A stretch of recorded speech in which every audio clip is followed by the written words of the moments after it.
नमस्कार, मेरा नाम है सुमित सिंह मेहता। हाजिर के सामने एक और नए लेक्चर के साथ।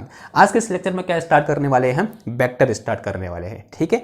और मैं ये आशा करता हूँ कि आप लोगों ने पहले भी वेक्टर बहुत बेहतरीन तरीके से पढ़ा होगा और बहुत खूबसूरत तरीके से पढ़ा होगा, और मेरा विश्वास है और आपको वेक्टर आता भी होगा। लेकिन आज मेरी कोशिश रहेगी कि मैं आपको वेक्टर के बारे में कुछ एक नई चीज़ें बताऊं, या बोल सकते हैं एक नए तरीके से वेक्टर को मैं आपके सामने प्रेजेंट करूं। मेरी ये कोशिश रहेगी और आई होप मैं अपनी कोशिश में क्या रहूँगा, सफल भी रहूँगा, ठीक है। तो और इसी आशा के साथ तो जो आज का लेक्चर है उसे हम क्या करते हैं, स्टार्ट करते हैं। पहला क्वेश्चन ये आता है कि व्हाट इज वेक्टर। आप सब लोगों ने पढ़ा हुआ है कि वेक्टर या फिर एनी फिजिकल क्वांटिटी विच है both magnitude and direction, that quantity is known as vector, ठीक है। तो पहला क्वेश्चन, उससे पहले क्वेश्चन आना चाहिए कि क्यों वेक्टर की हमें जरूरत पड़ी।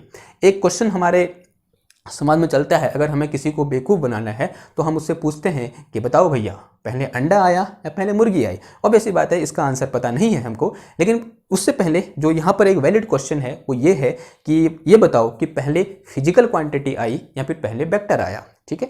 तो आंसर है कि पहले क्या आई, physical quantity I.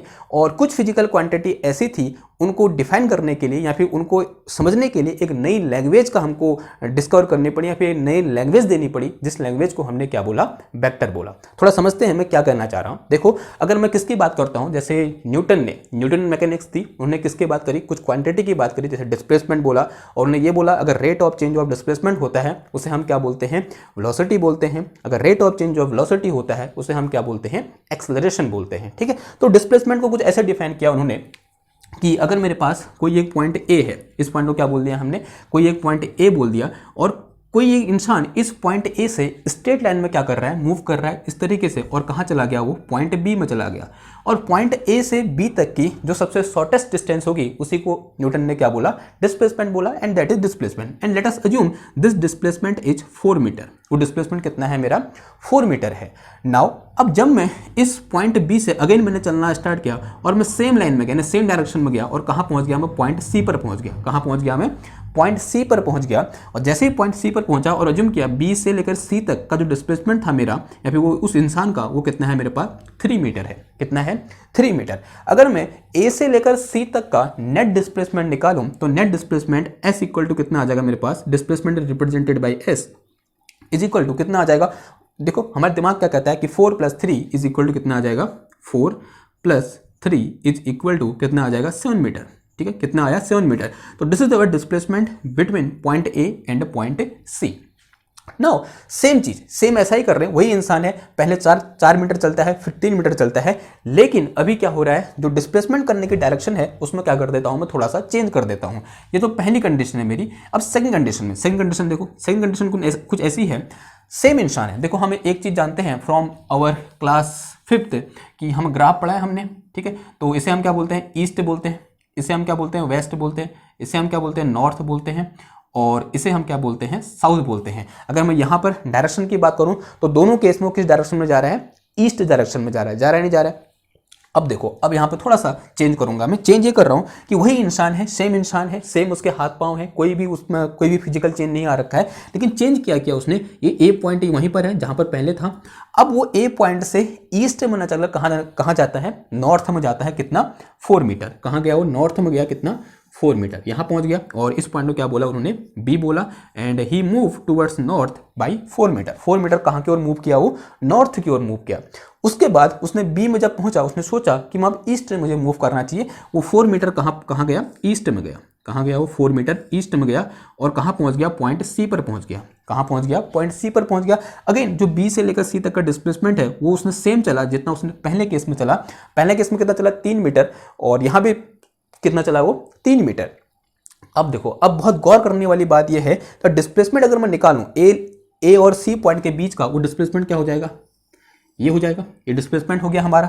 And this displacement A C is different from this displacement A C, ठीक है। ये भी ए सी डिस्प्लेसमेंट है और ये भी ए सी डिस्प्लेसमेंट है, ठीक है। और सेम इंसान कर रहा है, लेकिन सिर्फ किस में चेंज किया, डायरेक्शन में चेंज किया। तो डायरेक्शन में चेंज करने से जो नेट डिस्प्लेसमेंट है उसमें क्या आ गया, चेंज आ गया। देखो यहाँ पर अगर मैं डिस्प्लेसमेंट निकालूं फ्रॉम पाइथागोरस थ्योरम तो कितना आ जाएगा, ये अंडर रूट ऑफ 15 और under sorry 25, under root of 25 करने का मतलब कितना हो जाएगा 5 मीटर। ठीक है, तो ये तो सिंपल सा पाइथागोरस हो गया, तो वहां से हमने निकाल दिया। तो यहाँ पर डिस्प्लेसमेंट कितना आया 5 मीटर, यहाँ पर डिस्प्लेसमेंट कितना आया 7 मीटर।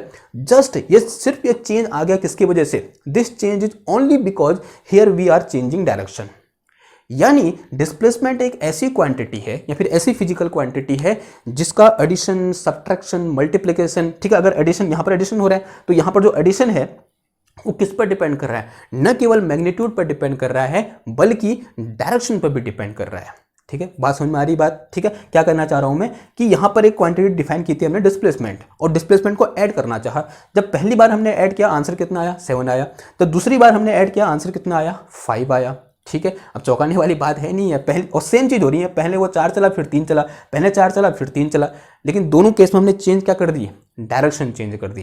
यानी डिस्प्लेसमेंट एक ऐसी क्वांटिटी है जिसका एडिशन, एडिशन क्या है, एक टाइप का अलजेब्रा है ना, तो जिसका अलजेब्रा न केवल मैग्नीट्यूड पर डिपेंड कर रहा है बल्कि वो किस डायरेक्शन में है या फिर किस डायरेक्शन में अप्लाइड हो रहा है उस पर भी क्या कर रहा है, डिपेंड कर रहा है। और इस टाइप की जो फिजिकल क्वांटिटी होती है, फॉर एग्जांपल डिस्प्लेसमेंट, इस टाइप की फिजिकल क्वांटिटी को एक्सप्लेन करने के लिए या बोल सकते हैं इनको व्यवहार में लाने के लिए एक लैंग्वेज का यूज कर दिया या फिर लैंग्वेज बनाई गई, जिस लैंग्वेज का नाम क्या है, वेक्टर है। ठीक है, तो इसी टाइप के जो फिजिकल क्वांटिटी होती है उन्हें एक्सप्लेन करने के लिए, जिनके पास डायरेक्शन और मैग्नीट्यूड दोनों होती हैं, उनको एक लैंग्वेज दी गई जिस लैंग्वेज का नाम क्या है, वेक्टर है। और आपको हैरानी होगी ये जानकर कि हम रोजाना की जिंदगी में इस वेक्टर वाली लैंग्वेज का क्या करते हैं, यूज करते हैं। फॉर एग्जाम्पल, आप कहीं शहर में हो, ठीक है, आप कहाँ हो, कहीं शहर में गए हो एक, और एक ऐसे शहर में गए हो जहाँ पर कुछ ऐसे रोड है, ठीक है, ऐसे रोड है और रोड के दोनों ओर घर हैं। ठीक है, और कुछ ऐसे मतलब ऐतिहासिक शहर होते हैं जहाँ पर रोड में जो घर होते हैं उनकी बनावट, उनका शेप एक जैसा होता है। जैसे अगर मैं एग्जाम्पल लेता हूँ तो जयपुर में आप हवा महल के आसपास गए होंगे। हवा महल के आसपास के जो घर हैं और उन घर की जो बनावट है वो अप्रोक्सीमेटली हर घर की बनावट क्या है, सिमिलर है। अगर मैं बोलूं कि यहाँ पर क्या है, इस तरीके से ये हवा महल है, ठीक है, ये क्या है, हवा महल है, और इसके अगल बगल क्या है, इस तरीके से घर है। ठीक है, ये घर हैं और सारे घरों की जो बनावट क्या है, ये हाईवे भी जा रहा है बीच से, ठीक है, रोड जा रही है, और जो सारे घर हैं उन सब की जो बनावट है वो कैसी है, एक जैसी है। ठीक है, सारे के सारे घरों की बनावट कैसी है, एक जैसी है। अब आपने पूछा, यहाँ पर खड़े थे आप, यहाँ पर खड़े थे और यहाँ पर से आपको ये घर नहीं दिखाई, सॉरी ये हवा महल नहीं दिखाई दे रहा था। ठीक है, यहाँ पर खड़े थे और आपने यहाँ पर एक दुकानदार वाले से पूछा, ठीक है, एक दुकानदार वाले से पूछा कि भैया बताओ हवा महल कहाँ है।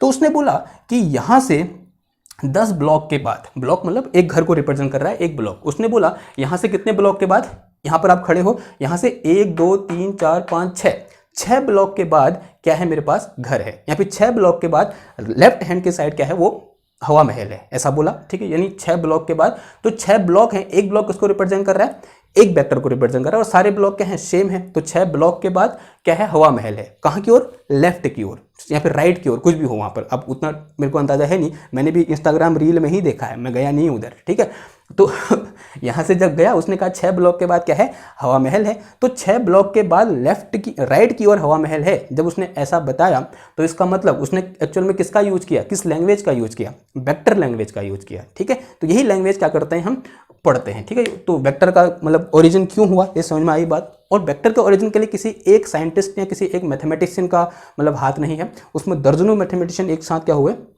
लगे इस काम में, और सबने मिलजुल कर क्या किया, काम किया। ठीक, तो अब समझते हैं, अब आते हैं हमारे किस पर, जो हमारा मेन रूट होता है। ठीक है, तो समझ में आ गया ना वेक्टर क्या होता है, कहाँ से आया। आई होप इतना आपको समझ में आया होगा। अब डालो हेडिंग। ठीक है, अब हमारे जो मतलब जो हम सदियों से लिखते आ रहे हैं उसको समझते हैं।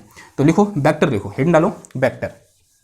तो वेक्टर क्या होता है, vector is a physical quantity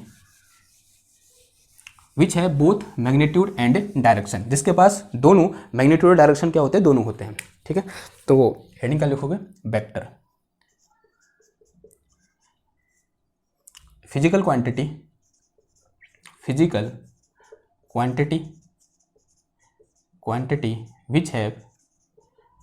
which have both magnitude and direction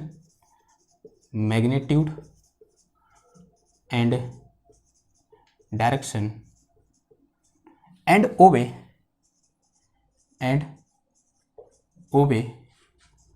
law of vector algebra, ठीक है। और वेक्टर अलजेब्रा के लॉ को क्या करती है, फॉलो करती है।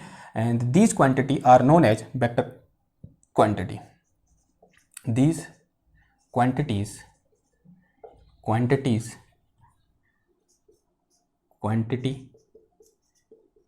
are called वेक्टर, ठीक है। समझ में आ गई बात? ओके, तो ये तो क्या होगी, वेक्टर की डेफिनेशन होगी। एक इंपॉर्टेंट नोट लिखो, नोट इंपॉर्टेंट नोट है, this is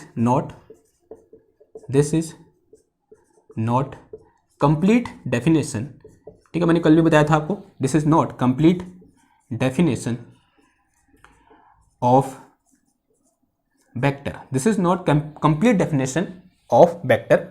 and to get complete definition of vector, what we have to read? Vector transform. To get complete definition of vector, we have to know about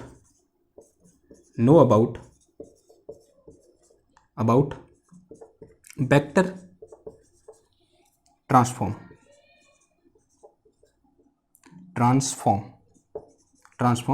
और थोड़ा इंतजार करो, तो यहाँ पर लिख दो थोड़ा इंतजार करो, एक आध लेक्चर के बाद वो क्या आ जाएगा, हमारा टॉपिक आ जाएगा, ठीक है। थोड़ा इंतजार करो, थोड़ा इंतजार करो, थोड़े इंतजार का मजा लीजिए, ठीक है। तो ये करना है यहाँ पर, ओके। तो यहाँ पर थोड़ा जगह छोड़ देना, तो वहाँ पर आप लिखोगे, ओके ओके, ठीक है। इतनी बात क्लियर हुई ना। अगला पॉइंट लिखो इसमें, क्या एक इंपॉर्टेंट पॉइंट लिखो, एक आता है क्या, हाउ टू रिप्रेजेंट वेक्टर, ठीक है। हाउ टू, या फिर उससे पहले एक आपने कोई बात सोची है, आपने किसी बच्चे से पूछा होगा कि बताओ भैया, छोटा बच्चा है, क्लास 8th में पढ़ता है और उसने वेक्टर पढ़ लिया है, और उससे कहा गया कि बेटा बताओ कि एक वेक्टर क्वांटिटी का नाम बताओ, वो झट से बोलेगा सर डिस्प्लेसमेंट। अब उसने डिस्प्लेसमेंट ही क्यों बोला, उसने डिस्प्लेसमेंट से पहले वेलोसिटी क्यों नहीं बोल दिया, उसने डिस्प्लेसमेंट से पहले एक्सेलरेशन क्यों नहीं बोल दिया, उसने डिस्प्लेसमेंट से पहले फोर्स क्यों नहीं बोला, वो सीधे डिस्प्लेसमेंट में क्यों गया। मैंने अभी एग्जांपल दिया यहाँ पर एक वेक्टर का, फर्स्ट में मैंने डिस्प्लेसमेंट ही क्यों बोला, मैंने वेलोसिटी क्यों नहीं बोला, because displacement is a simplest vector quantity. तो हिंट डालो यहाँ पर, displacement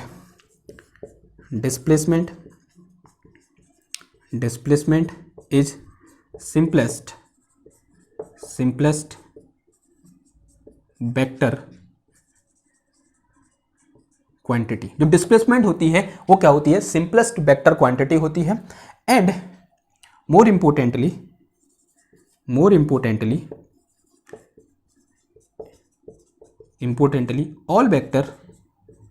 all vector can be written in the form of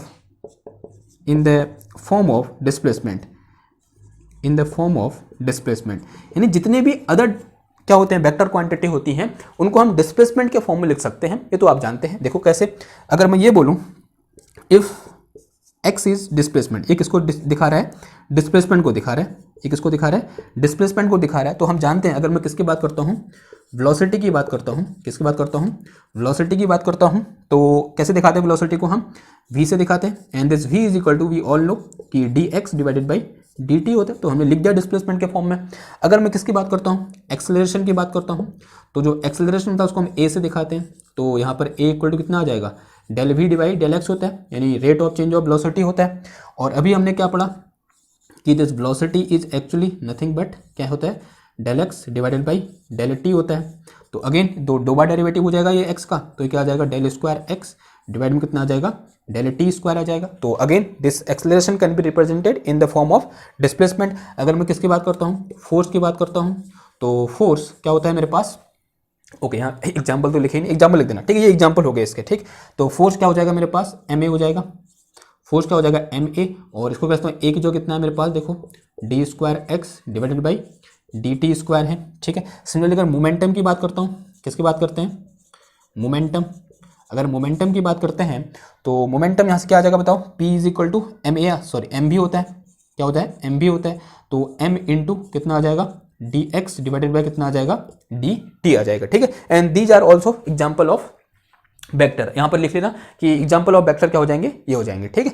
तो ये क्या हो गया मेरे पास कि दिस इज इंपॉर्टेंट। ये क्या है, displacement is a simplest vector quantity and more importantly all vector can be written in the form of the displacement. Displacement के फॉर्म में लिख सकते हैं। तो इसलिए क्या है, डिस्प्लेसमेंट क्या सिंपलेस्ट क्वांटिटी है, और इसलिए हमारे मुंह में या बोल सकते हैं हम जनरल भाषा में जो डिस्प्लेसमेंट होता है उसका सबसे पहली बार यूज हुआ किसको डिफाइन करने में, वेक्टर को डिफाइन करने में। क्लियर है बात, ओके। नाउ अब बात करते हैं किसकी, अभी मैंने क्या बोला, वेक्टर को डिफाइन करने में डिस्प्लेसमेंट का यूज हुआ। एक्चुअल में डिस्प्लेसमेंट को डिफाइन करने में वेक्टर का यूज हुआ, ठीक है, उल्टा बोल गया मैं, क्योंकि डिस्प्लेसमेंट की वजह से वेक्टर आया, वेक्टर की वजह से डिस्प्लेसमेंट नहीं आया, ठीक है, ये आपको पता होना चाहिए। नाउ अब देखो, अब एक चीज और, अब क्या है, रिप्रेजेंटेशन ऑफ वेक्टर। कैसे रिप्रेजेंट करते हैं बताओ, रिप्रेजेंटेशन ऑफ वेक्टर, ठीक है। तो पहला तो क्या है, सिंबॉलिक रिप्रेजेंटेशन, आपको सबको पता है, सिंबॉलिक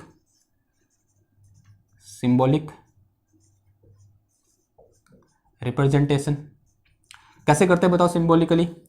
अगर मेरे को कोई एक क्वांटिटी वेक्टर ए है, क्या है, वेक्टर ए, इस वेक्टर ए को रिप्रेजेंट करना है, कैसे करोगे, and this is symbolically is equivalent to A के ऊपर ऐसे एरो लगा दो, ए के ऊपर एरो, ए किसको दिखाता है, इस वेक्टर के मैग्नीट्यूड को दिखाता है, और जो एरो है वो किसको दिखा रहा है, डायरेक्शन को दिखा रहा है, ठीक है। इसे हम क्या बोलते हैं, ए वेक्टर बोलते हैं। जैसे मैंने यहाँ पर क्या लिखा, दिस इज वेलोसिटी वेक्टर।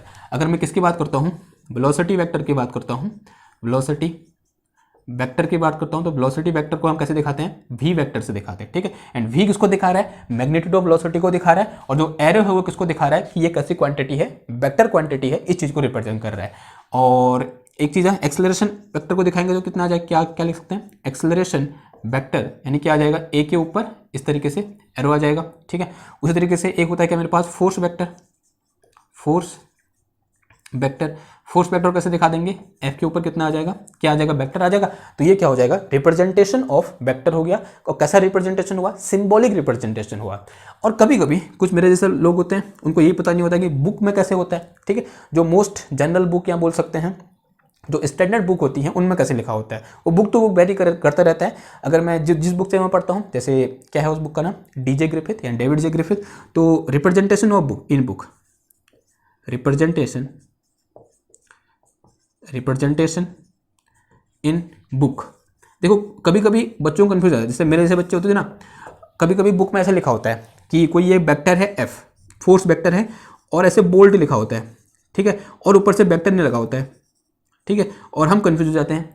लेकिन बुक वाले का कहना है कि अगर कोई भी वर्ड या फिर कोई भी लेटर ऐसे कैपिटल में लिखा है और वो बोल्ड में लिखा है, कैसे लिखा है, बोल्ड में, बोल्ड होता है ना, बोल्ड का मतलब जैसे कंप्यूटर में होता है, कंप्यूटर में बोल्ड लेटर होता है, यानी ऐसे गहरा मोटा कर रहता है उसको काला, तो वो किसको दिखा रहा है, एक्चुअल में वेक्टर को दिखा रहा है। ऐसा क्यों किया गया, ताकि वहां पर जो कंप्यूटर में होता है ऐसे एरो लगाने में दिक्कत होती है, आपको बार बार चेंज करना पड़ता है फॉन्ट, तो वो फॉन्ट चेंज करना ना पड़े, इसको बोल्ड कर दिया।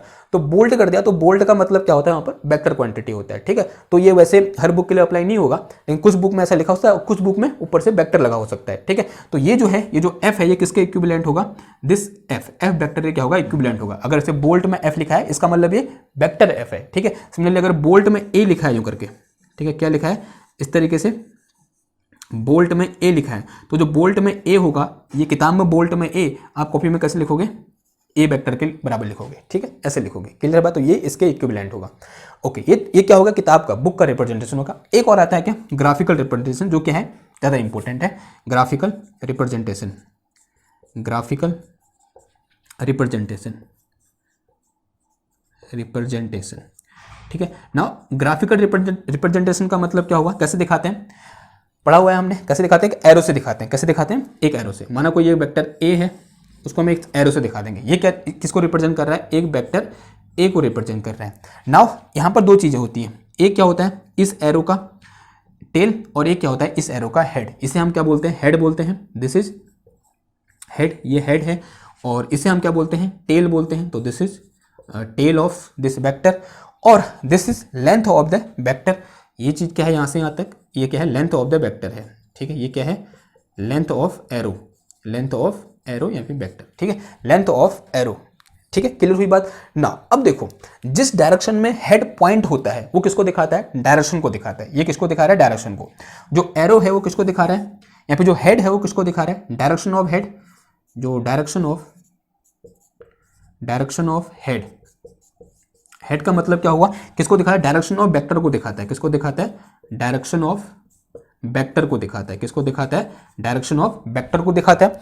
और जो क्या है, लेंथ ऑफ एरो है, जो लेंथ ऑफ एरो है, क्या, जो लेंथ ऑफ एरो है वो किसको दिखाता है, वो दिखाता है मेरे को किसको, मैग्नीट्यूड को। किसको, मैग्नीट्यूड ऑफ वेक्टर को। किसको दिखाता है, मैग्नीट्यूड ऑफ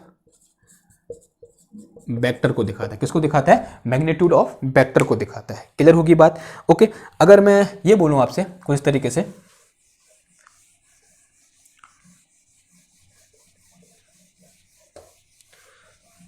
कि मेरे पास क्या है, क्या बोलूं, कोई ये वेक्टर है इस तरीके से, ये वेक्टर बोल दिया, ठीक है। और ये वेक्टर रिप्रेजेंट कर रहा है किसको, 5 मीटर पर सेकेंड को, ठीक है, यानी वेलोसिटी को रिप्रेजेंट कर रहा है। किसको रिप्रेजेंट कर रहा है, 5 metre per second in this direction. ये डायरेक्शन है, कोई भी डायरेक्शन हो सकती है, ठीक है। तो इस डायरेक्शन में क्या है, वेलोसिटी है, कितनी है ये, 5 मीटर पर सेकेंड, ओके। अगर मैं ये रिप्रेजेंट करना चाहूँ कि v vector equal to 2.5 metre per second in same direction, इसी डायरेक्शन में वेलोसिटी रिप्रेजेंट करनी है, लेकिन कितनी, लेकिन उसका मैग्नीट्यूड क्या होना चाहिए, 2.5 होना चाहिए। कितना होना चाहिए, 2.5 कहने का मतलब क्या हुआ, 5 का ठीक आधा। तो अगर मैं इस वेक्टर को ग्राफिकली रिप्रेजेंट करना चाहूंगा तो कैसे करूंगा, इसका ठीक आधा, यानी आधा ये हो जाएगा कहीं यहाँ पर, ठीक है। तो दिस थिंग, ये जो वेक्टर होगा इसे हम क्या बोलूंगा, 2.5 मीटर पर सेकेंड। ये किसको रिप्रेजेंट कर रहा है, 2.5 मीटर पर सेकेंड को क्या कर रहा है, रिप्रेजेंट कर रहा है, ठीक है। देखो मैग्नीट्यूड क्या होगा, आधा हो गया, लेकिन डायरेक्शन क्या रही, सेम रही। यानी इन दो वेलोसिटी की डायरेक्शन क्या है, सेम है, लेकिन दोनों का मैग्नीट्यूड क्या है, एक का मैग्नीट्यूड दूसरे के मैग्नीट्यूड क्या है, हाफ है। यानी नीचे वाले का, इसका मैग्नीट्यूड इसके मैग्नीट्यूड से क्या है, हाफ है। वो हमको देखने को मिल रहा है यहाँ पर, ठीक है। तो समझ में आया कि जो एरो की लेंथ होती है वो किसको रिप्रेजेंट करती है, एक्चुअल में मैग्नीट्यूड को क्या करती है, रिप्रेजेंट करती है ना। इतना क्लियर हुआ। अब यहाँ पर एक टर्म आया क्या, मैग्नीट्यूड। मैग्नीट्यूड क्या होता है, ठीक, मैग्नीट्यूड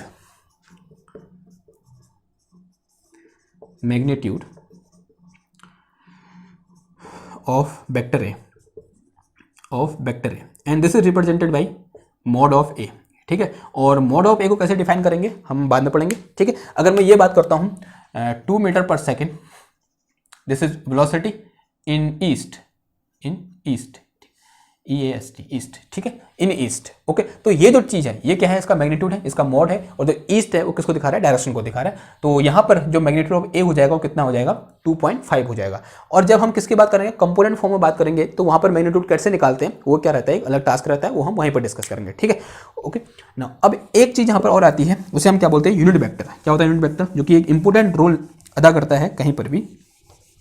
क्या है यूनिट वेक्टर, अगला पॉइंट लिखो, क्या, यूनिट वेक्टर। यूनिट वेक्टर क्या होता है, unit vector, A vector have unit magnitude, यानी यूनिट मैग्नीट्यूड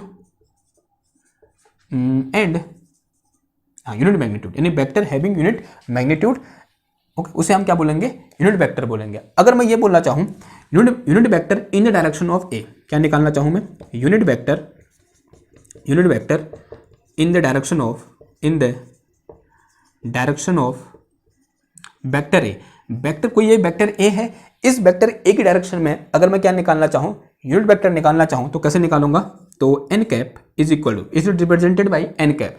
यूनिट वेक्टर होता है किससे रिप्रेजेंट करते हैं, उसको एन कैप से क्या करते हैं, रिप्रेजेंट करते हैं, कैप, ठीक है। वेक्टर के जो कभी कभी कैप भी लगा देते हैं, अगर वो वेक्टर किसको रिप्रेजेंट कर रहा है, यूनिट वेक्टर को क्या कर रहा है, रिप्रेजेंट कर रहा है। तो एन कैप इक्वल टू कितना आ जाएगा मेरे पास, vector A divided by magnitude of A, ठीक। ये आपके लिए कोई नई बात नहीं है, ये आपने पहले भी पढ़ा हुआ है, ठीक है। और एक इंपॉर्टेंट चीज यहाँ पर क्या होगी हमारे पास सीखने के लिए, कि जो मैग्नीट्यूड ऑफ एन कैप होगा वो कितना हो जाएगा, मेरा 1 हो जाएगा, ठीक, क्लियर है बात, ओके। तो ये तो एक सामान्य बात ही आपको आता है। एक इंपॉर्टेंट बात, बहुत इंपॉर्टेंट, आई होप आप में से बहुत सारे लोग उसको पहली बार सुन रहे होंगे।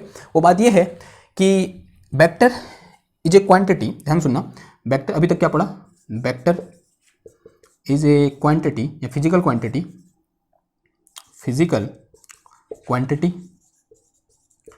क्वांटिटी हैविंग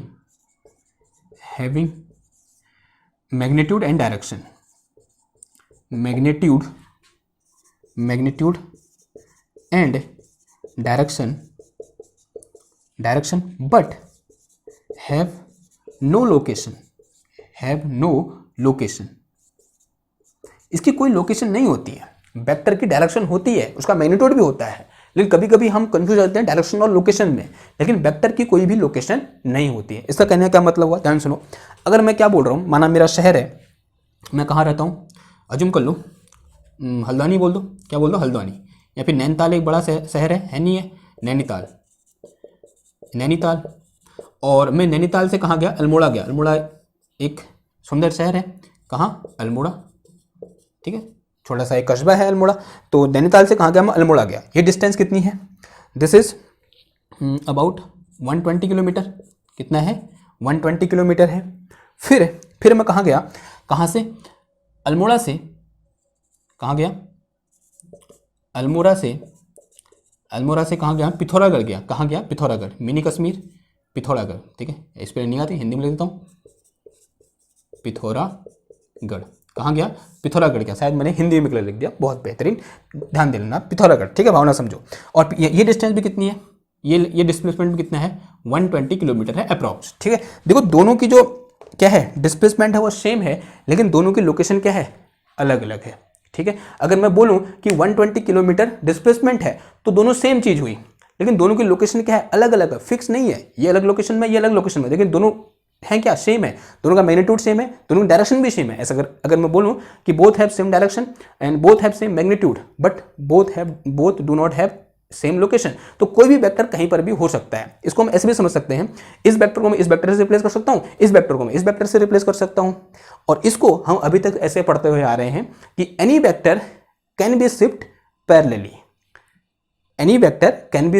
पैरेलली, ऐसा पढ़ते हुए आ रहे हैं। और इसी का मतलब क्या हुआ कि दिस वेक्टर है नो लोकेशन, किसी वेक्टर की कोई भी लोकेशन नहीं होती है।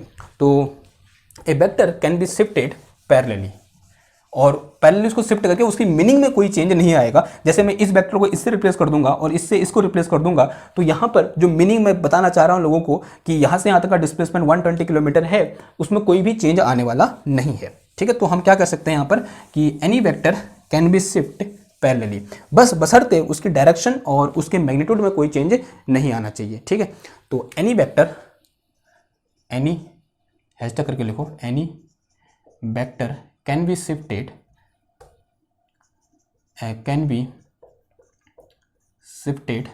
पैरेलली, ठीक है, दो पैरेलल दिखा दें, ठीक है, पैरेलली शिफ्ट कर सकते हैं। फॉर एग्जांपल अगर मैं ये बोलूं कि मेरे पास ये वेक्टर है एक, ये कोई वेक्टर क्या है, ये ए वेक्टर है, ठीक है, इसको मैं पैरेलली शिफ्ट कर सकता हूं। देखो यहां से मैंने लाया, ये पैरेलली शिफ्ट कर दिया, यहां रख दिया, तो this vector is also represent the same thing, ठीक है। इन दो वेक्टर में कोई भी चेंज नहीं हुआ, दोनों का मैग्नीट्यूड सेम है, दोनों की डायरेक्शन क्या है, सेम है, और दोनों क्या कर सकते हैं, दोनों जिस चीज को रिप्रेजेंट कर रहे हैं उसमें कोई भी चेंज नहीं आया, ठीक है। तो यहां से हम क्या कह सकते हैं कि दिस वेक्टर ए है नो लोकेशन, इस वेक्टर ए की कोई भी लोकेशन नहीं होती है। क्लियर है बात, ये आपने पढ़ा हुआ था, लेकिन ये जो लाइन लिखी, इस लाइन को इसको हम इस तरीके से बोल सकते हैं, शायद आप में से कुछ कम लोगों ने पढ़ा होगा, ठीक है। तो आई होप ये क्या होगा, हमारा वेक्टर क्या होता है, वेक्टर का क्या होगा, इंट्रोडक्शन हो गया। दूसरी क्वांटिटी क्या आती है हमारी, स्केलर आती है। क्या होता है स्केलर, बताओ, बहुत सिंपल है, quantity which have only magnitude, ठीक है। फिजिकल क्वांटिटी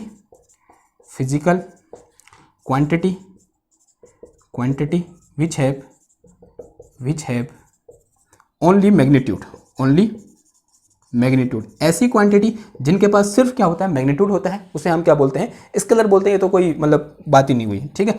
तो इसका एग्जांपल क्या हो जाएगा, बताओ, एग्जांपल हो जाएगा मेरे पास स्पीड हो जाएगा, मास हो जाएगा, डेंसिटी हो जाएगा, टेम्परेचर हो जाएगा,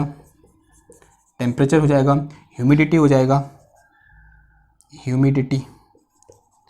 ह्यूमिडिटी हो जाएगा, ठीक है, एक्स्ट्रा, ठीक है। ये क्या हो गया, एग्जाम्पल ऑफ स्केलर हो गया, ठीक है। ये बहुत सिंपल था, इसमें कोई ऐसे जोड़ देने वाली बात नहीं है। तो this is physical quantity which have only direction and only magnitude, no direction. Clear बात। तो आई होप जो आज का पहला लेक्चर है वेक्टर का वो आपको समझ में आया होगा। और नेक्स्ट लेक्चर में क्या करेंगे हम, जो वेक्टर अलजेब्रा है कि वेक्टर को ऐड कैसे करते हैं, सब्ट्रैक्ट कैसे करते हैं, मल्टीप्लाई कैसे करते हैं और किसी स्केलर से कैसे मल्टीप्लाई करते हैं, वो हम डिस्कस करेंगे। तो मिलते हैं आपसे नेक्स्ट लेक्चर में एक नई वीडियो के साथ। तब तक थैंक यू, धन्यवाद।